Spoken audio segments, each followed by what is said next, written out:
हरिओम प्रिय दर्शकों, यदि आपकी मिथुन राशि या मिथुन लग्न है तो इस वीडियो को पूरे ध्यान से देखिएगा, समझिएगा। जैसे कि आपने थंबनेल में पढ़ा कि अब ये होने से कोई नहीं रोक सकता है। क्या होने से कोई नहीं रोक सकता है और इसके पीछे क्या ग्रह स्थिति है, ये समझ लेते हैं। क्योंकि कलयुग में जो सबसे पावरफुल ग्रह हैं, हम उनकी चर्चा कर रहे हैं। जैसे देखा जाए तो राहु, केतु, शनि, इनका बहुत आधिपत्य है इस कलयुग में। और ख़ासकर देखा जाए तो राहु का बड़ा आधिपत्य है, क्योंकि आज के समय में हर एक व्यक्ति सोशल मीडिया से कनेक्टेड है, कहीं ना कहीं किसी भी न किसी तरह जुड़ा हुआ है। और वो लोग जो बहुत ज़्यादा इस जीवन में अपने कुछ बड़ा कर रहे हैं, तो वो तो अक्सर सोशल मीडिया से कहीं ना कहीं जुड़े होते हैं। हर एक कंपनी जुड़ी होती है, हर एक व्यापार जुड़ा होता है, हर एक व्यक्ति जुड़ा होता है और उसमें राहु का बड़ा आधिपत्य होता है। तो हम राहु की चर्चा करने वाले हैं। और संभवतः आपने कई वीडियो देखी होगी कि राहु का नक्षत्र परिवर्तन होने जा रहा है। तो ये जो नक्षत्र परिवर्तन हो रहा है, ये शनि के नक्षत्र यानी कि उत्तरा भाद्रपद नक्षत्र में अब राहु गोचर करेंगे 8 जुलाई से। 8 जुलाई को राहु का ये परिवर्तन होगा।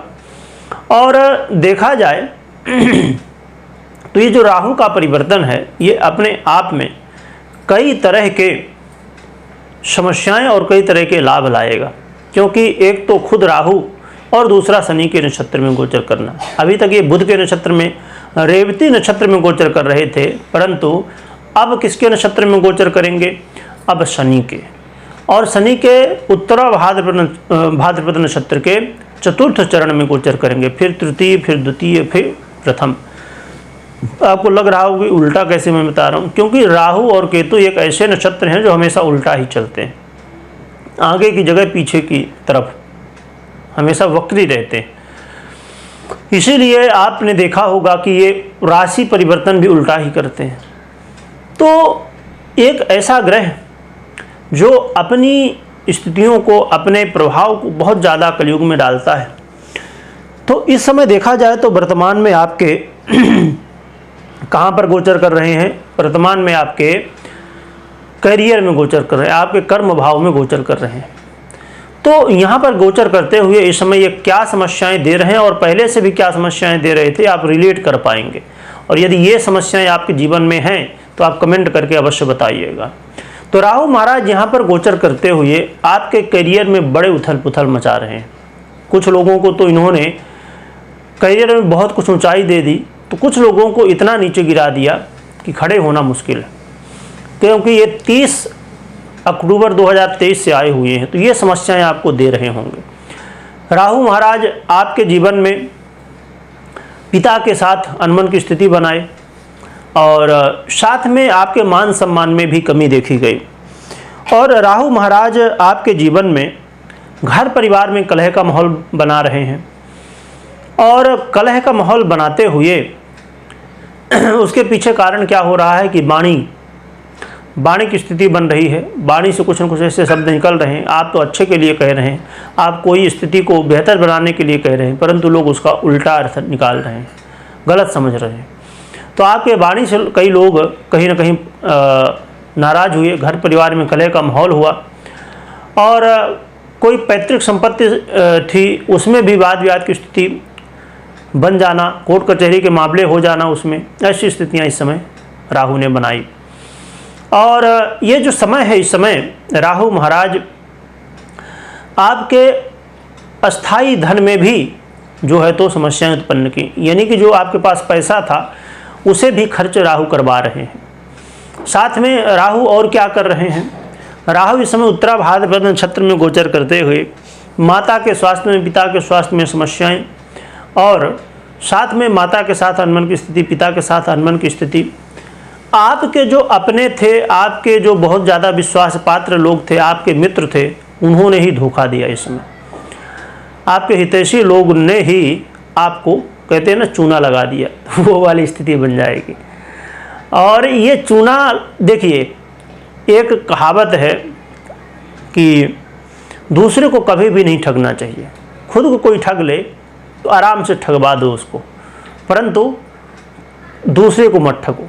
परंतु यहाँ पर राहु क्या करवा रहे हैं, दूसरों से आपको ठगवा रहे हैं।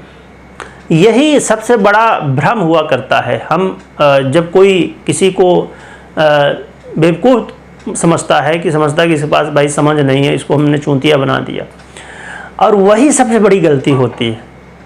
क्योंकि जब आप किसी को समझते हैं कि ये कुछ नहीं समझता, यही सबसे बड़ी भूल है कि आप कुछ नहीं समझते। तो यहाँ पर स्थिति क्या है कि जब लोग आपको धोखा दे रहे हैं, आपको कहीं ना कहीं नुकसान पहुँचा रहे हैं, ये अपने फ्यूचर के लिए तैयारी कर रहे हैं अपनी समस्याओं का, और आपको यदि नुकसान पहुँचा रहे हैं तो उसमें आपका क्या नुकसान है, कुछ नहीं है, वो खुद का नुकसान कर रहे हैं।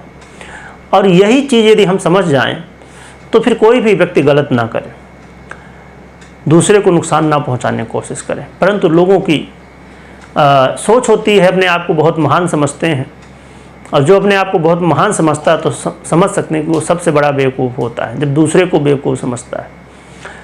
तो ये स्थितियाँ इस समय बन रही हैं। साथ में देखा जाए तो आपके जीवन में इस समय रोग बाधाएं, एक रोग गया दूसरा रोग आया। शत्रु आपके, ऐसा लग रहा है कि जैसे जब अभी बरसात का समय है तो बारिश इतनी ज़्यादा होती है कि कई जगह भर जाता है, तो शत्रु इतने ज़्यादा हो रहे हैं कि आज एक तो फिर दूसरा कल। और इस समय कई लोग तो कर्ज की स्थिति में भी फंसे।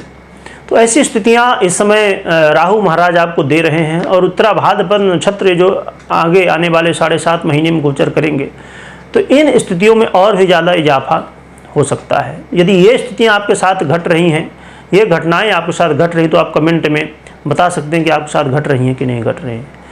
तो अब इन स्थितियों में और भी ज़्यादा गंभीरता, और भी ज़्यादा समस्याएं बढ़ने की स्थिति बन सकती है।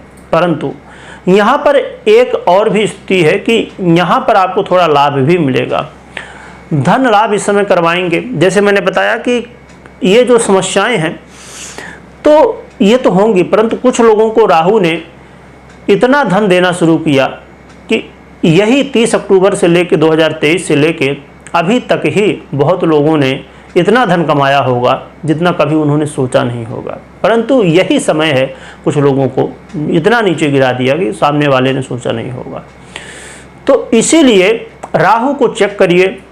राहु के साथ में देवगुरु बृहस्पति, क्योंकि मीन राशि में गोचर कर रहे हैं, और उत्तरा भाद्रपद नक्षत्र, यानी कि ये शनि का नक्षत्र जैसे मैंने बताया।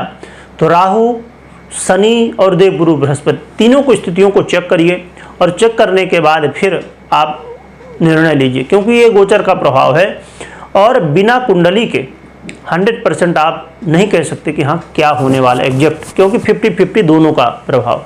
अब ऐसा भी नहीं कि इसका कोई प्रभाव ही नहीं, 50% इसका गोचर का भी प्रभाव है और 50% आपकी जन्म कुंडली, दशाएं आदि आदि।